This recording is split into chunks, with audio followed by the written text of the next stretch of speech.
tema de hoy es cómo hacerle para que esos problemas que tú pensabas que ya había solucionado, verdaderamente se solucionen y ya no tengas esa bronca.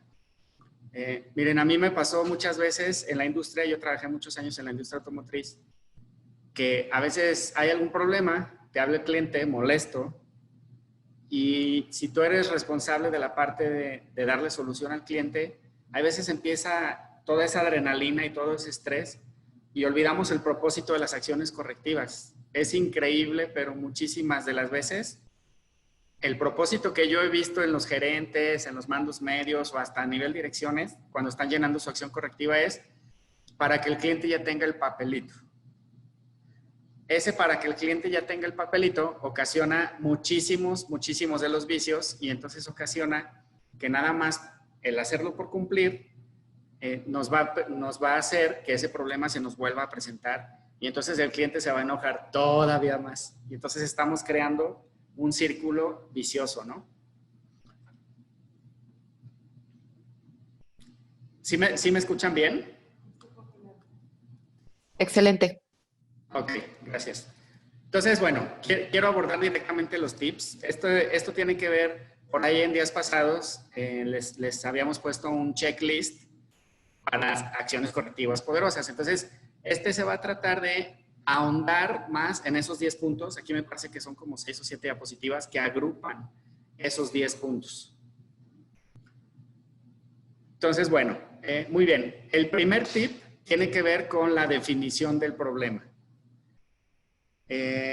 Muchísimas de las veces ni siquiera el problema que estamos definiendo es el correcto. Entonces, por eso estoy poniendo el primer punto que es que tiene que ser el efecto visible, lo que estamos viendo. Y tenemos que acordar con el cliente o con la dirección o con el grupo con el que estamos solucionando el problema. Hay que hacer un consenso de qué se trata el problema, cómo lo vamos a redactar. Porque a lo mejor para alguien el problema es rotación de personal y para alguien más el problema es clima laboral. Entonces, ya que empezamos con esas diferencias, ya los miembros del equipo multidisciplinario no están participando de la misma manera, no están al corriente, no están al parejo y cada quien, si de por sí cada cabeza es un mundo, si empezamos con una definición del problema diferente, eso es un factor que puede ayudar a que el problema no se solucione de una manera adecuada. Otro tip que les quiero dar es, cuando redacten el problema, pónganle en dónde fue el problema, con cuántos fue el problema, qué fecha fue el problema, qué turno, qué máquina, qué operador, qué línea. O sea, la mayor cantidad de información que puedan ustedes dar a la hora de definir el problema, a la hora de definir ese efecto, eso nos va a ir ayudando a enfocarnos como grupo. Y también tenemos que redactar el problema de una manera que nos permita validar la efectividad. Es decir, si ustedes en el problema nada más le ponen alta rotación de personal,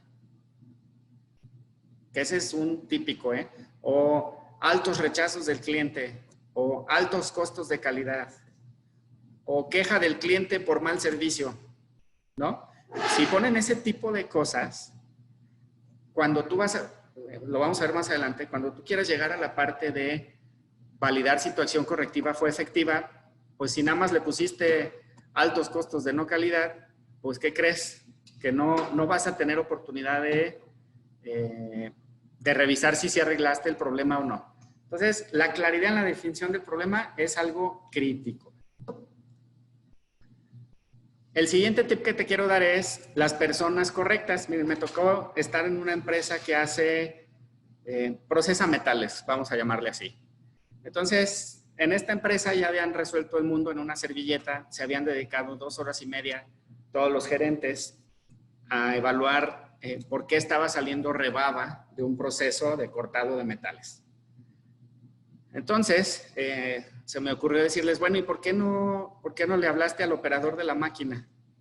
No, lo que pasa es que tienen otro nivel, lo que pasa es que no le sabe bien, lo que pasa es que el chavo es nuevo. Ok, tráetelo, de todas maneras. O sea, a lo mejor lleva un mes, pero tú tráetelo, vamos a ver qué nos puede aportar. Entonces se lo trajeron y cuando empezó a ver la acción correctiva y empezó a ver análisis de causa raíz, pues la verdad es que se empezó a reír.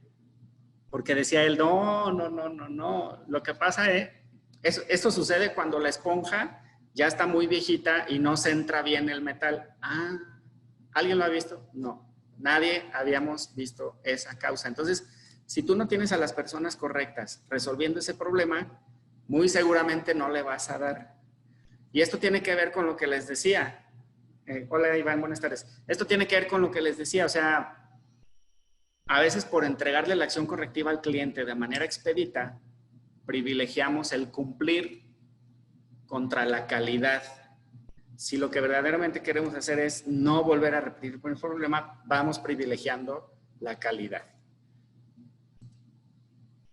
Ok, el siguiente tip que te quiero dar, aquí, de hecho aquí son varios, porque aquí es donde empieza los mayores contribuidores de por qué una acción correctiva no funciona. Contribuidor número 1. Vamos a pensar que ya estamos analizando la causa raíz.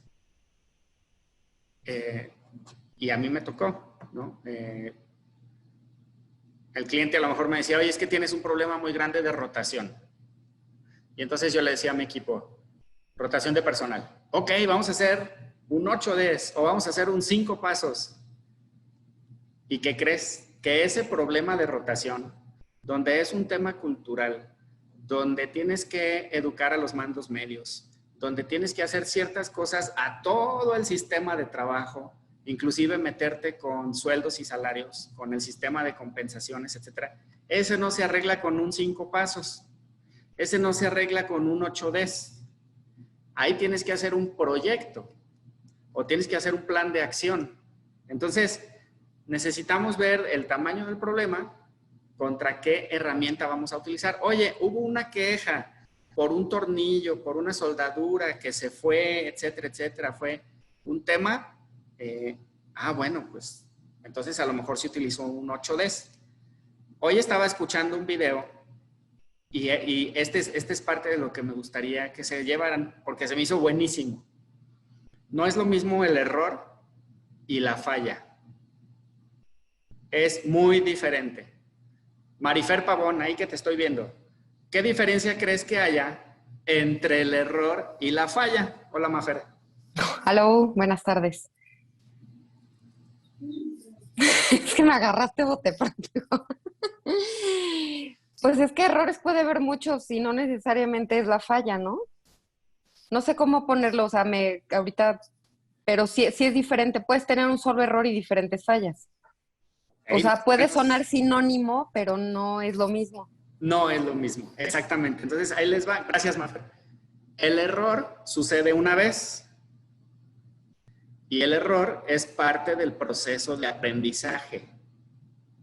Entonces, si tú tienes un operador, un gerente, un supervisor, un director que comete un error, no debiera haber una consecuencia, porque eso es parte del proceso de aprendizaje. Pero si ese error es repetitivo, repetitivo, repetitivo, entonces ya no estamos hablando de un error, ya estamos hablando de una falla. Lo que queremos arreglar, cuando yo hablo aquí de problemas, son fallas. No es el error, porque luego también he visto que muchas de las empresas se llenan de acciones correctivas por cubrir errores, ¿no? Si me voy al ámbito de la seguridad, digo, yo me acuerdo que ya al final decíamos, es que no manches, o sea, a los operadores ya los voy a tener que traer con casco, con tobilleras, con rodilleras, con coderas, con peto, con todo. Y los sistemas de gestión de calidad se van haciendo muy gordos, muy gruesos, porque van queriendo cubrir errores. Y a veces se olvidan de las fallas, las que sí son sistémicas, las que sí nos cuestan dinero. Entonces, para un error, sucede una vez. Una falla repetitiva y esa es la que tenemos que arreglar y es la que sí debiera tener consecuencias. ¿Sale? Entonces, ese punto tiene que ver con, tenemos que saber exactamente qué herramienta vamos a usar. 2, hay que saber si efectivamente estamos utilizando bien la herramienta, si la gente sabe utilizar. Oye, vamos a usar un Ishikawa, padrísimo. Yo soy amante del Ishikawa. Ahorita les voy a decir por qué. Pero te tienes que asegurar que estas personas que están utilizando el Ishikawa saben siquiera hacer esa redacción. Yo siempre he dicho que el 5 porqués a mí no me gusta. ¿Por qué no me gusta el 5 porqués? Porque es muy lineal y para mí, y lo tengo aquí en la diapositiva, siempre debería haber una causa raíz que tenga que ver con la acción de la persona o de la máquina o de lo que sea, y una causa raíz que tenga que ver con la circunstancia. Si ustedes recuerdan por ahí, alguna vez seguramente lo vieron, el triángulo del fuego, ¿verdad? Tiene que haber combustible, tiene que haber comburente y tiene que haber oxígeno. Si no hay uno de los tres, no hay fuego. En un problema, si no hay al mismo tiempo una causa de acción y una causa de circunstancia, no hay problema. Por ejemplo, una persona se rompió la rodilla porque se resbaló. Ok. ¿Cuál fue la causa de acción? Pues que iba pasando por algún lugar resbaloso. ¿Cuál fue la causa de circunstancia? El lugar resbaloso. Oye, un defecto. Ah, pues el inspector no lo detectó, por un lado, pero por otro lado, la máquina estaba mal calibrada o el material estaba defectuoso. O, ¿sí me explico? O sea, por eso no me gusta el 5 porqués, porque es muy lineal y al final terminas con el clásico negligencia del operador. Falta de capacitación, falta de compromiso. ¿Verdad? Último, porque no lo habíamos considerado necesario. O sea, no. Vamos a encontrar qué hubo en la acción y qué hubo en la circunstancia que provocó que este problema naciera. Que este fuego, si usamos la analogía, que este fuego creciera. ¿Sale? Y por ahí también les estoy poniendo un concepto que utilizo muchísimo, que es el de baby steps. Cuando ustedes están llenando un Ishikawa o un 5 porqués, vamos a decir que van a llenar 2 5 porqués, ¿verdad? Uno para la acción y otro para la circunstancia. Tiene que hacer sentido. Y siempre les pongo este ejemplo. El operador se rompió la muñeca. Entonces, imagínate que estás viendo el Ishikawa y dice, el operador se rompió la muñeca. En muchísimas de las organizaciones, el siguiente porqué va a decir, porque había una mancha de aceite tirada en el piso. El concepto de baby steps es crítico, porque imagínate, baby steps son pasos chiquitos, ¿no? El paso de romperme la muñeca al llegar al paso de que había aceite tirado en el piso, pudieron haber pasado 4, 5, 6 baby steps en medio. O sea, no es verdad que yo veo una mancha tirada en el piso y luego de repente, ¡ah! Se me rompió la muñeca. No, no es así. Eso no sucedió. Entonces, por más obvio que suene, vete paso a pasito. Oye, no se hizo la inspección. El defecto se fue como producto bueno. ¿Y por qué se fue como producto bueno? Alguien se pudiera ir automáticamente a, porque no le hicieron la inspección. No, espérate. ¿Por qué se fue como producto bueno? Porque lo empacaron en la caja. O sea, ese es el siguiente anterior, el baby step. ¿Y por qué lo empacaron en la caja? Ah, porque se los arrimaron al almacén. ¿Y por qué se los... ¿verdad? Entonces ya cuando empiezas a desmenuzar así dentro del Ishikawa, te pudieras encontrar la verdadera causa raíz. Lo que estamos haciendo con lo otro, yo tuve un jefe que decía, es que ven un problema y se sienten como el ratón vaquero. Nada más sacan la pistola y dicen, fue porque no hicieron inspección, fue porque no estaba calibrado, fue porque no estaba... No. Eso no es un análisis. Eso ya es jugarle al adivino. Ya es confiarte demasiado en tu experiencia y en tus lecciones aprendidas para decir, es que siempre es lo que sucede. Si le damos una oportunidad al baby step, entonces vamos a poder avanzar muchísimo más y vamos a encontrar cosas nuevas. ¿Sale? Entonces, ese tip es bastante importante. Esta, yo creo que es, la anterior es la top 3, esta es la top 2 y la siguiente va a ser la top 1 de por qué los problemas siguen apareciendo.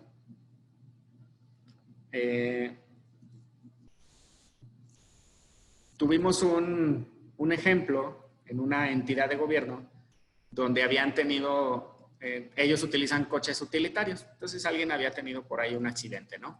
Un choquecito. Entonces decidieron emitir una acción correctiva. Y entonces parte de las acciones era dar un curso de manejo a la defensiva a todo el personal que utilizara carros utilitarios. ¿Ustedes qué creen que pusieron ellos como medición de la efectividad? Dijeron, para medir la efectividad vamos a contar con el certificado de pase satisfactorio del curso de manejo a la defensiva de todos los choferes o todos los que traen carros utilitarios. Eso no es un buen medidor de la efectividad. Si se acuerdan en la primera diapositiva, la efectividad tiene que matar al problema. ¿Cuál había sido el problema original? Un choque o una multa. Entonces, ¿cómo voy a medir que mi problema verdaderamente funcionó? Pues mi problema desaparece. Es decir, el siguiente año, al menos, para poderle darle un tracking, por eso viene ahí el calendario, los siguientes 6 meses, los siguientes 8 meses, no habrá ningún choque. Ok. O sea, ¿no me basta con el certificado de manejo a la ofensiva? No. Eso nada más es una evidencia de que completaste la acción. Pero eso no te va a asegurar que el problema no se va a volver a repetir. Porque, ¿qué crees? Si ya nos vamos más a fondo, pues está bien, les puedes dar el curso, pero si ellos traen prisa, si ellos no son tan conscientes, etcétera, de todas maneras está el riesgo de choque. ¿Verdad? Entonces, ya cuando lo pones así, no, es que ya no puede haber ningún choque en el siguiente año. Entonces, ¿sabes qué? A lo mejor el curso no va a ser suficiente. O este defecto jamás en la vida puede volver a ocurrir. O que vamos a pensar, un mal empaque. Chin, es que mandé un número de parte confundido con otro. La medición de la efectividad tendría que ser que jamás en la vida, o a lo mejor en los siguientes 6 meses, 3 meses, 4 meses, vuelva a salir un error de esos. No es con las evidencias de las acciones. No saben cuántas broncas le dan a las empresas. Y por eso muchísimas de las casas certificadoras les van regresando sus acciones correctivas, porque le dicen, no, ¿sabes qué? Es que no es por ahí, no me has entendido. Yo lo que quiero es que ese problema ya no suceda. ¿Sale? Entonces, muchísimo, muchísimo ojo con la medición de la efectividad. Este es el top one, que está empatado con el que sigue, pero bueno. Ya solucionamos el problema. Es más, ya cerramos la acción correctiva, porque ya tiene 3 meses que no sucede la misma bronca. Pues sí, pero nunca lo pusimos en un procedimiento, o nunca hicimos un pocayoke, o nunca implementamos un KPI o un métrico en el sistema de gestión de calidad para asegurar que eso no volviera a suceder nunca en la vida. Porque luego cambian de gerente, cambian de supervisor, se mudan de planta, lanzan un nuevo producto, etcétera, etcétera, etcétera, y les vuelve a botar la misma bronca. Por ejemplo, yo que estuve en manejo de materiales, aquí hay un par de personas que siempre estuvieron en manejo de materiales. ¡Qué barbaridad con no embarcar equipo vacío! Material en el equipo vacío, les explico. Tú recibes los trailers y algunos contenedores traen radiadores y algunos contenedores traen motores y así, ¿no?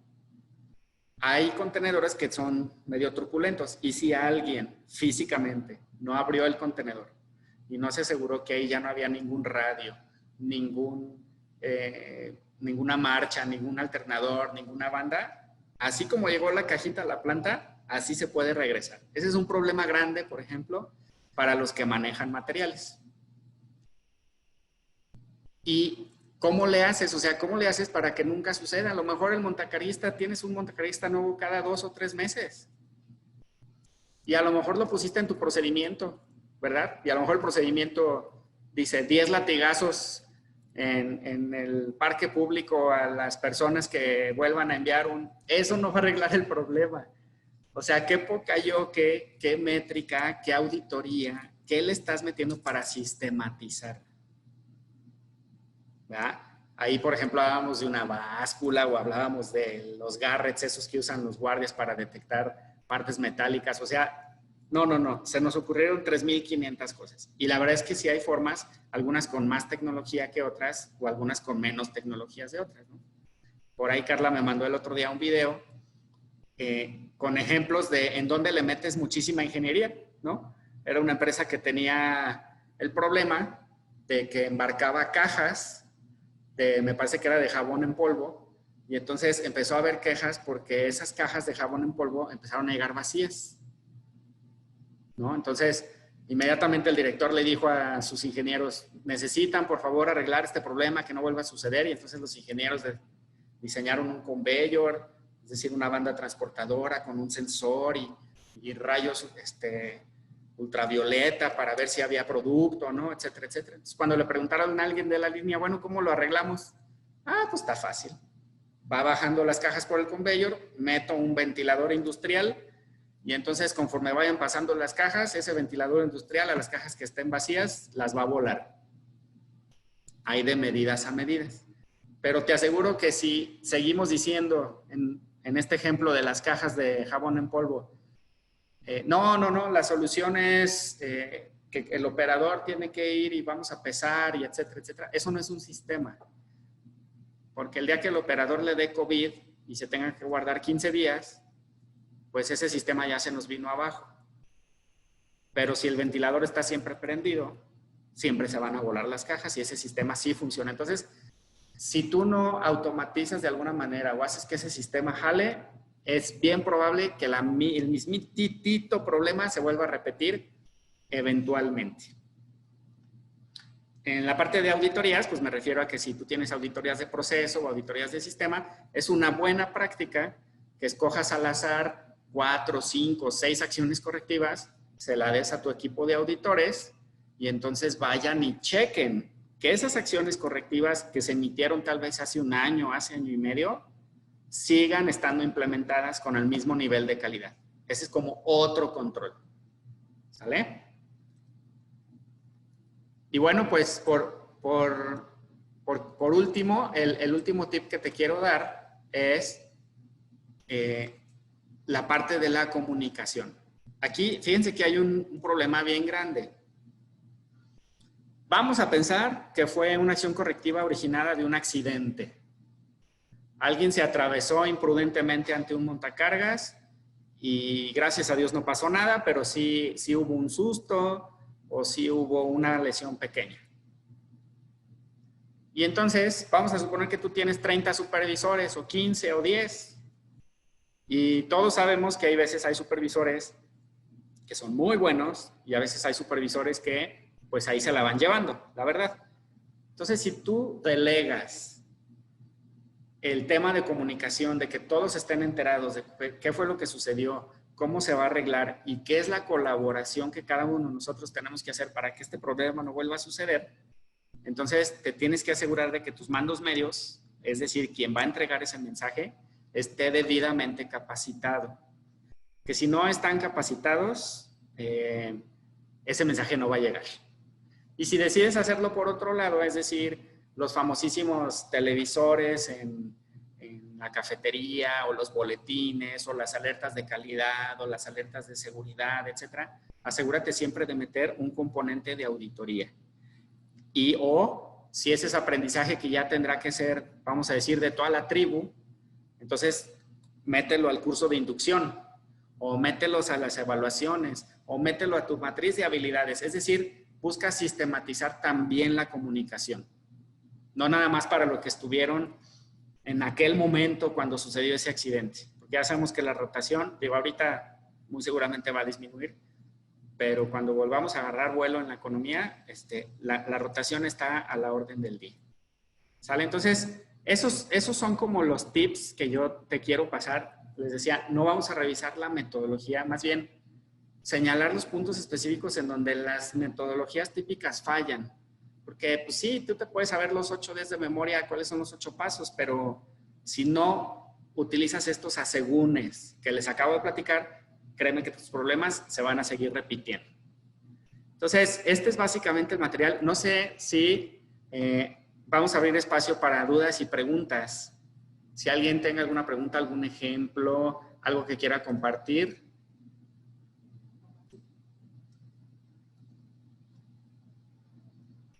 Ahí estoy viendo mucha gente conocida. ¿Cómo están? Me da gusto verlos. Hola Omar, buenas tardes. Adelante, adelante. ¿Podrías compartirnos un ejemplo de un indicador o más bien de algo que puedas incluir en la auditoría o en alguna evaluación de esta parte de comunicación? O sea, yo, por ejemplo, puedo, en este contexto del COVID ahorita, que estamos comunicando y que el IMSS está pidiendo un curso, sabemos que hay mucho personal que no tiene la capacidad, o sea, que no tiene la competencia o las habilidades en la tecnología, entonces bueno, en mi caso, les damos un curso, o sea, el mismo curso del IMSS, y ponemos toda la comunicación esquemática, todas las infografías que nos ha mandado el gobierno en el centro de trabajo. ¿Cómo lo auditas? O sea, ¿cómo auditas que son conscientes, que lo leyeron? ¿Cómo lo evalúas? ¿Cómo lo evalúas? Ok. Perfecto, Anita. Sí, ahí te va. Gusto saludarte. Gracias. Yo lo que haría ahí, y es más o menos lo mismo que haces también cuando estás desplegando campañas de seguridad. O sea, acuérdense que en estos temas de calidad, el tema es la consistencia, la auditoría y la muestra. Entonces, si juntamos esos tres conceptos, dependiendo de la cantidad de personas, yo lo que te recomendaría es, vamos poniendo un KPI. No le quiero llamar cantidad de inconscientes, vamos a poner hallazgos de comunicación COVID.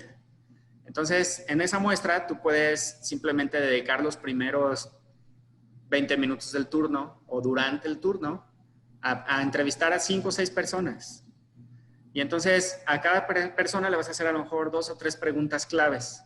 Entonces vas a tener una muestra de 15 respuestas o 20 respuestas que pueden ser correctas o incorrectas. Entonces, si eso lo vas convirtiendo en un KPI, eso te va a servir. Acuérdense que también los de calidad utilizamos mucho la medición para crear conciencia. Si ese tema muestral tú lo vas desplegando con todos los gerentes y vas diciendo, oigan, pues de acuerdo a mi muestra andamos en un 70%, ¿verdad? De conocimiento. Y oye, al día siguiente ya andamos en un 70 y tantos. ¿Qué crees que va a pasar? Sobre todo si la dirección respalda ese indicador y le presta atención, mágicamente los mandos medios y las gerencias van a empezar a, oye, no, pues es que Anita, ya ves cómo es Anita y nos está empezando a auditar y tenemos que empezar a salir al 100 y eso va a crear esa cultura. Ok. Muchas gracias. No, al contrario. Muchas gracias.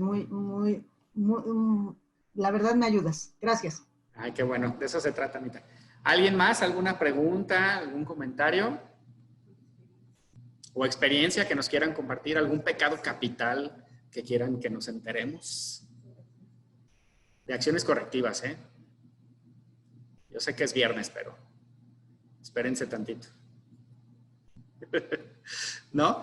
Bueno, muy bien, pues son ya las 6:32. Quería preguntarles, una persona me reportó que no le habían llegado como el tipo el checklist y el mapa mental, los entregables, en el correo. Si alguien tiene ese caso, ahorita Carla me va a ayudar a poner aquí el correo de contacto, por favor envíenos un mail a contacto@duque para hacerles llegar sus entregables y eso también nos va a servir a nosotros para ver a nivel electrónico qué es lo que pudo haber sucedido. Hubo una sola persona, pero digo, hablando de calidad, pues no me gustaría que nos lleguen, ¿no? Entonces, si nos pueden, por favor, mandar un mail a contacto@duque, se los agradeceríamos muchísimo. Ay, muchas gracias, Nadia, y gracias a todos los demás que están reportando. Ya vi a Erika, a Anita, ok. Entonces, vamos a estar haciendo más webinars. La idea es darles cosas que les agregan valor, también así breves, o sea, tampoco queremos hacer 2 horas porque sabemos que todo el mundo tenemos el triple de trabajo con el COVID y tenemos que seguir viviendo y cuidando a los niños y así. Entonces, bueno, quiero agradecerlos muchísimo. También, digo, pues aprovechando el comercial, en julio vamos a tener promoción para la parte de compras, almacenes e inventarios. Entonces, la verdad es que están saliendo bastante buenos los descuentos. En junio, el descuento fue para Core Tools y Soft Skills. Hubo muchísima gente que sí se aventó, gracias a Dios. Entonces, para nada más los de este grupo, todavía pudiéramos respetar la promoción de junio y, por supuesto, la de julio. Entonces, si no hay nada más, si me pueden dejar aquí en el chat nada más, pues, cómo se van de la sesión. Ya varias personas me hicieron favor de comentarme. Y si no, bueno, pues, podéis, es en línea. Sí, Anita, es en línea. Sí.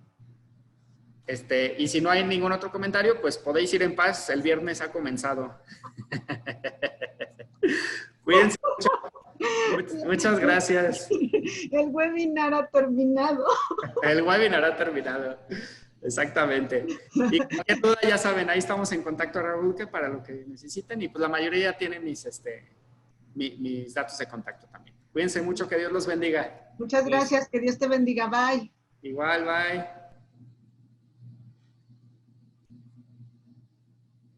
Hasta luego, hasta luego. Gracias. Gracias, Al Omar. contrario, Carlos, hasta luego. Gracias. Gracias. Gracias. Adiós, Juan Ramón. Adiós, Ofe. Bye, bye. Gracias, gracias, Omar. Gracias, Lili. Cuídate. Bye. Muchísimas gracias, Omar. Que estés bien. Cuídate. Al contrario de ti, gracias a ti. Bye. Cuídense. Bye.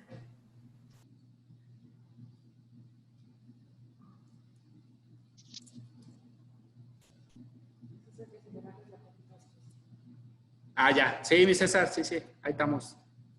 Cuídense. Descansen. Gracias. Buen fin de semana. Saludos. Hasta luego. Déjenme agarrar mi vaso de Peppa Pig. Perdón que me norteé y pensé que era las 6:30. Pero sorry. Yo sé que tu valor primordial es puntualidad, entonces no te apures. Gracias. Sale, buen fin. Saludos. Bye, saludos. Equipo Duque. Dios los bendiga. Gracias. Bye. Igual. Gracias. Hasta luego. Gracias, César. Un abrazo.